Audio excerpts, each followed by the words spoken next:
এই প্রথম আমি এত কাছ থেকে মাকে সোনা পরানোর যে কাজ সেটা কিন্তু আজকে আমি তুলে ধরছি। প্রায় 100 কেজির মতন গহনা আমরা দেখতে পাচ্ছি যা পড়াচ্ছে, আপনারা দেখলেন 85 কেজি তো হবেই গাছ। মানে একটা সমুদ্রের জল যেমন মাপা যায় না, সমুদ্রের জল তুমি যদি ঘটি করে বালতি করে তো শেষ হয় না, এখানে ঝিনুকটা সেইভাবেই রয়েছে। তো নমস্কার ফ্রেন্ড, আমি শুভ। তোমরা কেমন আছো? আশা করি ভালো আছো। আর নিউ ব্লগে তোমাদেরকে জানাই ওয়েলকাম। আবারও কিন্তু আমি চলে এলাম নতুন আরো একটি আপডেট নিয়ে, কল্যাণী আইটিআই মোড়ের সেই ব্যাংককের অরুণ মন্দিরের। তো চলো আমি সেখানে যাব, গিয়ে টোটালটাই কিন্তু আমি তুলে ধরবো এই ভিডিওর মাধ্যমে। যদি ভালো লাগে তো ভিডিওটা লাইক কমেন্ট শেয়ার করতে ভুলো না। তো চলো। প্যান্ডেলের কাজ কিন্তু প্রায় শেষ হয়ে এসছে, আর সত্যি খুব সুন্দর কিন্তু অপূর্ব লাগছে কিন্তু দেখতে। আর এটা কিন্তু হচ্ছে ব্যাংককের অরুণ মন্দিরের আদলে কিন্তু তৈরি হয়েছে এই প্যান্ডেল। আর এটা হচ্ছে একটি কিন্তু বৌদ্ধ মন্দির।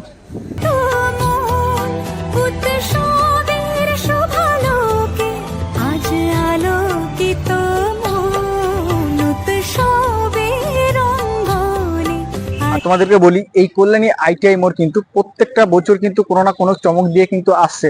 এর আগে তোমরা জানো কয়েক বছর কিন্তু টাওয়ার দিয়ে এসছে এই কল্যাণী আইটিআই মোড়। আর এই বছর রয়েছে কিন্তু কল্যাণী মোড়ের ব্যাংককের অরুণ মন্দির। আর তোমরা দেখতে পাচ্ছ সেই অরুণ মন্দির কিন্তু এখানে তৈরি হয়েছে। এইভাবে কাপড়ের সঙ্গে বসিয়ে ডিজাইন করে কিন্তু তারপরে প্যান্ডেলের গায়ে ঠিক এইভাবে করে কিন্তু বসানো হচ্ছে। তো দেখো কত সুন্দর লাগছে দেখতে, প্রত্যেকটা কাজ কিন্তু নিখুঁতভাবে কিন্তু করা হয়েছে। আর সেই কাপড়গুলোকেই কিন্তু এইভাবে দড়ির মাধ্যমে কিন্তু তুলে উপরে নিয়ে যাওয়া হচ্ছে।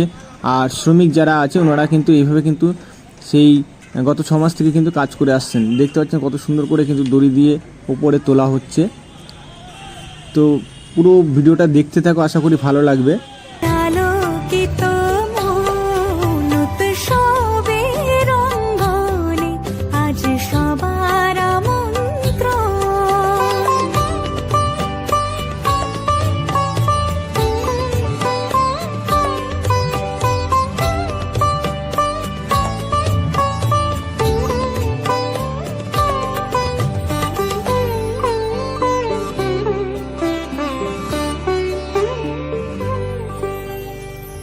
পাশে রয়েছে কিন্তু মাঠ, আর মাঠের পাশে তোমরা দেখতে পাচ্ছ প্রচুর কিন্তু গাছ কিন্তু নিয়ে আসা হয়েছে। এই সমস্ত গাছ কিন্তু এখানে কিন্তু গার্ডেন করা হবে, সেই উপলক্ষে কিন্তু এখানে রাখা আছে।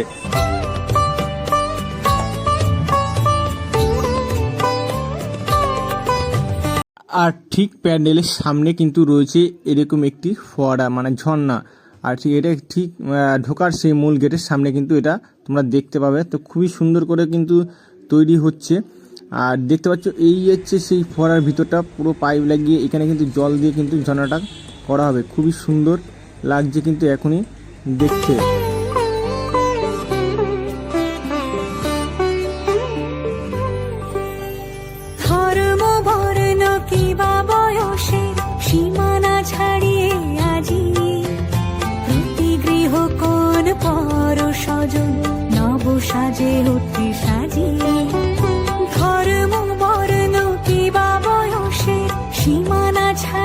আর মণ্ডপের ভিতরে কিন্তু সেনকে গোল্ড তাদের কিন্তু যে সোনার যে গহনা সেটা কিন্তু মাকে কিন্তু পরাচ্ছেন।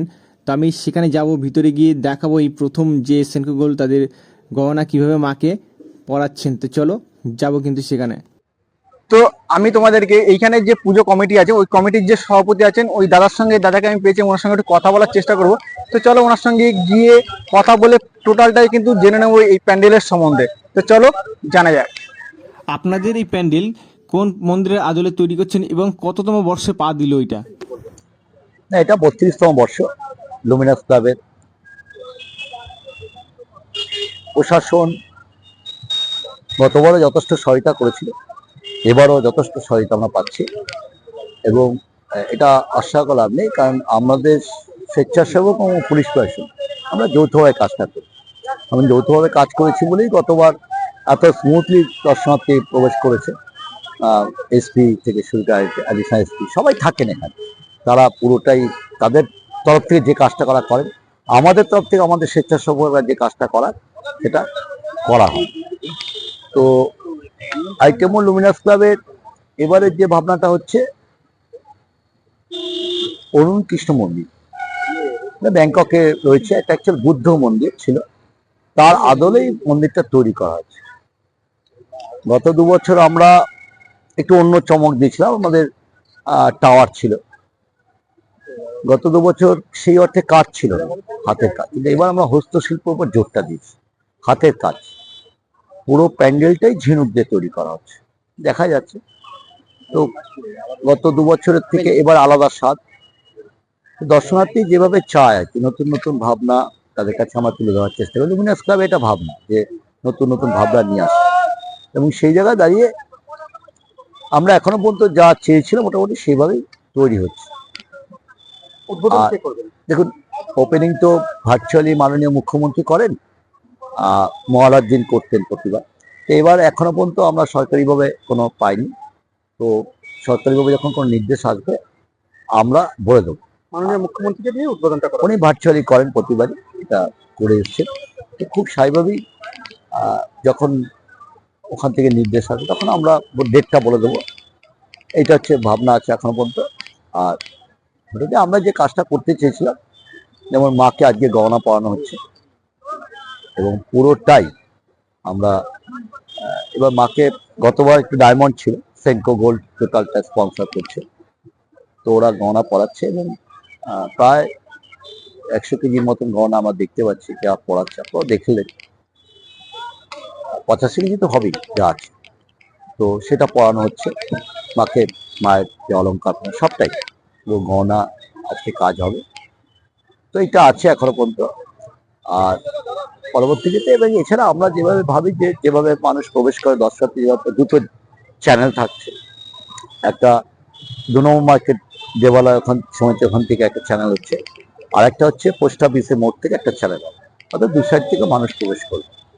আমরা কোথাও দর্শনার্থীদের আটকাবো না, আমরা চাইবো দর্শনার্থীরা স্মুথলি প্রবেশ করুক, যাতে কোথাও অবস্ট্রাকশন না হয়।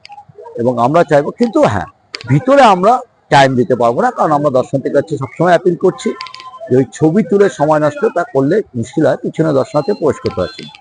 এই স্মুথ রাখা হবে এই কারণেই, যাতে দর্শনার্থী কোথাও দাঁড়াতে না হয়, কিন্তু আবার ঠিক যেমন বাইরে দাঁড়াতে হবে না, ঠিক ভিতরেও তাকে দাঁড়াতে হবে না, রানিং থাকবে সব। এটাই ব্যবস্থা। দর্শনার্থীদের জন্য কবে উন্মুক্ত করবেন এবং কতদিন এটা রাখবেন? এখনো পর্যন্ত আমাদের যেটা ঠিক হচ্ছে 4 তারিখ থেকে আমরা দর্শনার্থীর জন্য খুলে দেবো। ঠিক আছে, 4 তারিখ থেকে খুলে দেওয়া হবে। আর দ্বাদশী অবধি থাকে আমাদের, ত্রয়োদশীতে আমাদের বিসর্জন। ত্রয়োদশী দিনকে আমরা ওই আমাদের মতন করে একটা ওই আমার দুপুরবেলা বিসর্জন, তো কিছু শিল্পী কলাকুশলীদের নিয়ে আসি আমরা। সেটা এবারও আর পাঞ্জাব, উড়িষ্যা, তাদের নানা দেখা যায়। দাদা, কতদিন আগে থেকে এই প্যান্ডেলের কাজ শুরু হয়েছে? এটা তো আমাদের বুদ্ধ পূর্ণিমা যেদিনকে ছিলেন সেই দিন থেকেই আমরা উদ্বোধন করি। তাও 3 মাস হয়ে গেছে, 3-3.5 মাস হয়ে গেছে। কতজন মানুষ এখানে তাদের কর্মসংস্থান, প্রচুর তাদের প্রচুর রোজগারের? প্রচুর প্রচুর। দেখুন, একটা পুজোকে কেন্দ্র করে দেখুন, কেউ প্যান্ডেলের কাজ করছে, কেউ বাঁশের কাজ করছে, কেউ তিরপলের কাজ করছে, কেউ কাপড়ের কাজ করছে। তো প্রতিদিন 1-150 প্যান্ডেলকেই 1-150। তারপর দেখুন গার্ডেন করছে কেউ, এই সময় প্রচুর লেবার এখানে কাজ করছে। তাদের পুজোকে কেন্দ্র করে একটা আয়ও হচ্ছে। শুধু আমাদের কাছে তো আমরা প্রতি বছর তো অপেক্ষা করি যে এই মা কবে আসবে, এই উৎসবের জন্য আমরা বাঙালিরা অপেক্ষা করি। তো খুব স্বাভাবিকভাবে এই দিনটার জন্য যেহেতু আমরা অপেক্ষা করি, এবং যারা একটু অসহায় তাদের এই পুজোটাকে কেন্দ্র করে একটা ইনকাম হয়, অর্থনৈতিকভাবে একটু সচ্ছল হয়, যে তাদের আমরা যা দেখেছি গতবার এই পুজো কেন্দ্র করে প্রচুর বিজনেস হয়, প্রচুর বিজনেস করেন। ঠিক আছে, বহু দোকানদার, ছোট দোকানদার থেকে শুরু প্রচুর দোকানদার এখানে বসে। তারা এখানে অটোওয়ালা বলুন, টোটোওয়ালা বলুন, তাদের একটা প্রচুর একটা ইনকাম হয়। তো এই পুজো কেন্দ্রে প্রচুর টাকাটা তাদের ট্রানজাকশন, তো সেটা একটা পার্ট তো আছেই। তো এটা মানে কেউ কেউ মনে করতে পারেন যে এত বড় কেন বা কিছু, এবং বড় বড় যে কোম্পানিগুলো এসছে, স্পন্সররা এসছেন, অ্যাড দিচ্ছেন, সে অ্যাড এজেন্সিগুলো, অর্থাৎ মানে এই যে ইনভেস্ট সব দিক দিয়েই হচ্ছে। এবং আমাদের এখানে কল্যাণীতে, এবং আমি গতবার যেটা পাইনি, প্রচুর বড় বড় কোম্পানি এখানে এবার এসছেন এই পুজোকে কেন্দ্র করে, তারা স্পন্সর করছেন এবার। এবং গত 2 বছরের যে আইটিআই পুজো যে মাত্রায় পৌঁছেছে বাংলায়, এবং সারা ভারতবর্ষেই প্রচার হয়েছে, তো সেই জায়গায় দাঁড়িয়ে এটা হয়েছে। তো প্রচুর মানুষের কিন্তু কর্মসংস্থানটা হচ্ছে এখানে। ধন্যবাদ। আমার নাম অরূপ মুখার্জি, আমি এই পুজো কমিটির একজন অধ্যক্ষ। ধন্যবাদ। দাদা একটা কথা জিজ্ঞেস করবো, এইখানে যে সেগুলো লাগানো হয়েছে ঝিনুকগুলো, এটা কি অরিজিনালি ঝিনুক? একদম আছেন। এটা কতগুলো প্রায় কত মিনিমাম কত দেখো মানে কতগুলো ঝিনুক তো এখানে লাগানো হয়েছে? মানে একটা সমুদ্রের জল যেমন মাপা যায় না, সমুদ্রের জল তুমি যদি ঘটি করে বালতি করে তো শেষ হয় না, এখানে ঝিনুকটা সেইভাবেই রয়েছে। মানে ঝিনুক যে পরিমাণ লাগানোর জন্য গুণে শেষ করা যাবে না। তবে আমাদের যে প্যান্ডেল করে প্রতিবার, যে প্যান্ডেল উইলিয়াম ওর শিল্পীরা মানে যে কাজটা করছে, আমাদের আমাদের মনে হয়েছে যে আমার নিজের মনে হওয়াটা বলতে পারি যে গত 2 বছর একরকম ছিল, তার চেয়ে অনেক বেটার হয়েছে এবার। কারণ এবার হাতের কাজটা আপনারা দেখতে পাচ্ছেন, এত নিখুঁতভাবে শিল্পীরা কাজটা করেছে ঝিনুক দিয়ে, মানে ধরে ধরে বসে বসে। ঠিক আছে, তো এটা একদিনে এটা সম্ভব হয়, এটা দীর্ঘদিন সময় নিয়েছে এবং সেটা পুরো সম্ভব। ঝিনুকের তৈরি এখানে দ্বারা এই ঝিনুকগুলো মূলত মানে কালেক্ট করা হয়েছে কোথা থেকে? এটা দেখো দীঘা এবং পুরীর থেকে এসছে। দীঘা এবং পুরীর থেকে এসছে। অনেক ধন্যবাদ দাদা ধন্যবাদ। আপনাকে।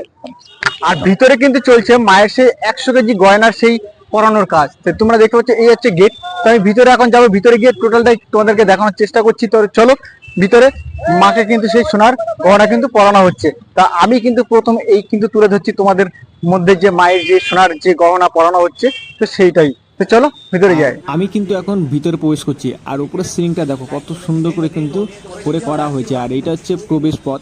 আর যেহেতু এটা বৌদ্ধ মন্দির, সেহেতু প্রত্যেকটা দেওয়ালে কিন্তু গৌতম বুদ্ধের মূর্তি এবং বৌদ্ধ ধর্মের অনেক নিদর্শন কিন্তু খোদাই করে করা হয়েছে, সেই ঝিনুক দিয়ে ফুটিয়ে তোলা হয়েছে। তো ভিতরে দেখতে পাচ্ছ ওইখানে কিন্তু সেই মায়ের সেই মূর্তি রয়েছে। আর এই প্রথম কিন্তু আমি তোমাদেরকে দেখাচ্ছি, প্রত্যেকটা দেওয়ালে কিন্তু ঠিক এইভাবে করে কিন্তু গৌতম বুদ্ধের সেই মূর্তি কিন্তু খোদাই করে বা সেই ঝিনুক দিয়ে কিন্তু তৈরি করা আছে, দেখতে পাচ্ছ। আর সত্যি খুবই সুন্দর করে কিন্তু অনেক রকম কিন্তু। আর সিলিংটাকে দেখো, তো সিলিংটা হচ্ছে এতটাই সুন্দর, সিলিংয়ে কিন্তু প্রচুর লাইট লাগানো রয়েছে, খুবই সুন্দর কিন্তু লাগছে দেখতে। আশা করি পুজোর সময় যখন শুরু হবে তখন আরও সুন্দর লাগবে, লাইটিংয়ে আরও ভালো লাগবে দেখতে। তোমরা আসো, আশা করি। দেখো সিলিংটাকে কত সুন্দর করে কাজ করে কিন্তু করা হয়েছে এই সিলিংগুলোকে। আর আমি কিন্তু প্রথম যে এত কাছ থেকে আজকে তোমাদেরকে মাকে সেই 85 কেজি সোনার যে গহনা সেটা কিন্তু পরানো তোমাদের সামনে কিন্তু তুলে ধরছি। তো দেখছো সেনকো গোল্ডের যে লোকেরা আছে, ওনারা কিন্তু সেই গহনা কিন্তু নিজেদের হাতে কিন্তু মাকে কিন্তু পরিয়ে দিচ্ছেন। আর আমার চোখে প্রথম এই এত সোনার গহনা কিন্তু একবার আমি দেখলাম আজকে। তো মাকে মানে খুবই সুন্দর লাগছে। তোমাদের কাছে কেমন লাগছে যে এত সোনার গহনা পরে মাকে কেমন লাগছে, তোমরা কিন্তু কমেন্ট করে জানাও। আর সত্যি মানে খুবই অপূর্ব। আর এই প্রথম আমি তোমাদেরকে তুলে ধরলাম ITI মোড়ের মাকে। তো ফ্রেন্ডস, আজকের মতো ভিডিওটা এখানেই শেষ করলাম। দেখা হচ্ছে পরবর্তী ভিডিওতে অন্য একটি দুর্গাপুজোর আপডেট নিয়ে। ততক্ষণে তোমরা ভালো থেকো, সুস্থ থেকো, সাবধানে থাকো। যদি ভালো লাগে তাহলে প্লিজ লাইক, কমেন্ট, শেয়ার করতে কিন্তু ভুলো না।